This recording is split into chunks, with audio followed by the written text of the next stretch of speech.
Okay, so the next award is for Outstanding Contribution to Education. So these are for educators who work within an education setting that improves outcomes for children and young people.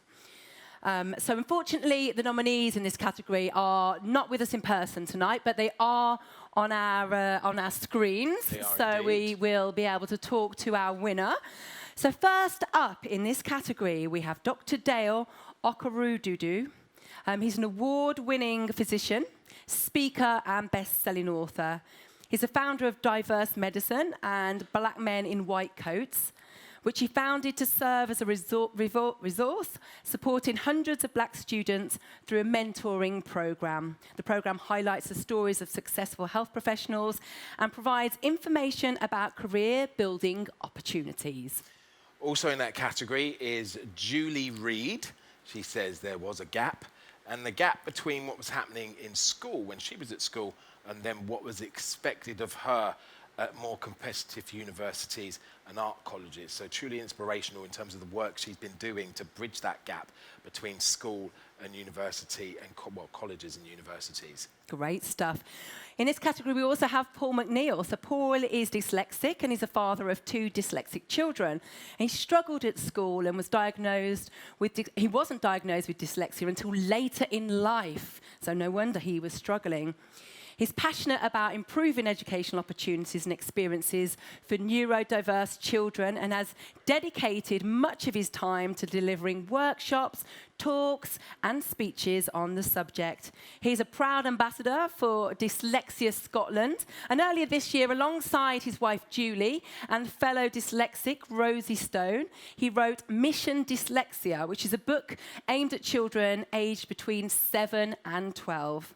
So Paul is also a proud believer in the power of sport. In his day job, this is pretty cool, is head of community development for the Scottish Football Association. No. Yeah. Really? Wow. Fantastic. Okay. Great stuff. Well, should we announce the winner? Yeah, I'll let you announce the winner. Thank you, Sam. Thank you. And of course, the winner in this category is Paul Mcneill.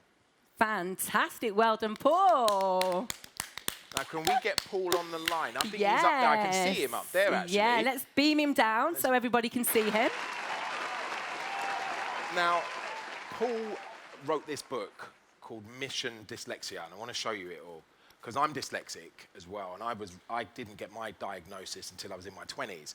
Something like this would help me, would have helped me. But back then, I guess the teachers just said that I wasn't going to progress. So, congratulations, Paul. First and foremost, I mean, tell us a bit about your work and why you're still kind of doing it and inspiring people all over the country. Tiny wee bit speechless. First of all, thank you. It kind of means quite, oh God, it means a lot. Listening to what David says there, listening to what you guys say. If I give it very quickly, I started school in 1979. And it was horrendous. That's the only way I can describe my childhood.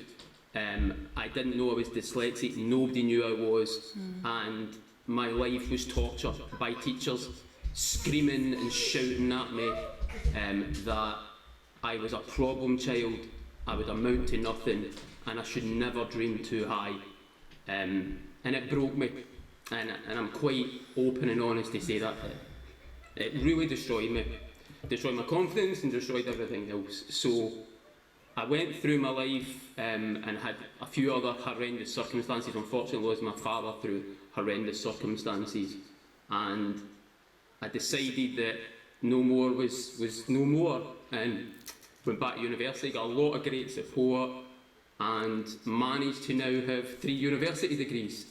Three? Wow. No, thank you. I left what was my job to fulfil my ambition when I was 5 to work in sports, and as you say, I'm the head of community development for the Scottish FA, something that I am privileged to do every day because I can try and change a few lives. And you mentioned it, I can't believe you've got my book. I'm kind of doing... Got it here? Here it is. But I wrote this book with my wife and my very good friend Rosie Stone. After, as you say, I'm an ambassador for Dyslexia Scotland, I spent a lot of time going around the country and sitting in my car after presentations with mums crying and saying, please help my child, we don't need this. So we decided we would try to do something. The book's been out for a year, we're making progress, but tonight I have heard from fantastic young people, and if there is fantastic people like you and people in the audience and people like David, we will make a difference. In fact, we are going to make a difference, because every child deserves a better start than I had. No mum deserves what my mum got, and I will not stop fighting. Tonight is maybe one of the most humbling nights of my life, so thank you. Oh, wow, gosh. It's bringing a tear to my eye, Paul. Yes, amazing. And Paul, you're making your children proud, your two children, which is, I guess, you know, I'm a mum of two. The only thing that you want in life, really, once you become a parent, is just to make your children proud and be a role model. And, you know, me doing what I do, a humble mum at home most of the time now, you know, what you're doing, wow, you are really, really taking it to another level and being that awesome role model. So please just keep doing what you're doing. Gosh. An inspiration. Oh.